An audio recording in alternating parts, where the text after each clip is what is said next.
বাসায় শুধু শুধু বসে না থেকে নিজের পোশাক কিন্তু নিজেই তৈরি করে নিতে পারবেন। আজকের এই ভিডিওতে 42 ইঞ্চি বডির জন্য একটি কামিজ কাটিং করে দেখাবো।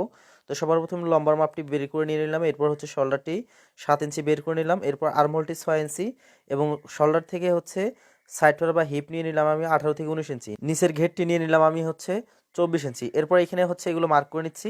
নেওয়ার পরে এখানে যে কাজটি করবো, এখানে বডির মাপ যতটুকু থাকবে 4 ভাগের 1 ভাগ নিয়ে নিব, এখানে হিপটা যতটুকু থাকবে 4 ভাগের 1 ভাগ নিয়ে নিব। এরপর এখানে পেটের মাপটা আমি এখান থেকে হচ্ছে 38 থেকে 39 ইঞ্চি নিয়ে এগুলো হচ্ছে সুন্দরভাবে মার্ক করে নিব। তো দেখুন এইভাবে সুন্দরভাবে হচ্ছে এগুলো প্রথম অবস্থায় মার্ক করে নিতে হবে। আর্মহোল শেপটি দিতে হবে, এখানে হচ্ছে তালপাট কাটতে হবে, তালপাটের এক্সট্রা পার্টটাও হচ্ছে কাটিং করার জন্য শেপটি করে নিতে হবে। এরপর যে মার্কগুলো করেছেন এই মার্ক অনুযায়ী হচ্ছে সুন্দরভাবে কাটিংটি করে নিতে হবে। তো এখানে মার্কগুলো আমি করার পর কাটিংটা করে নিচ্ছি, এখানে চিহ্নগুলো দিয়ে নিচ্ছি।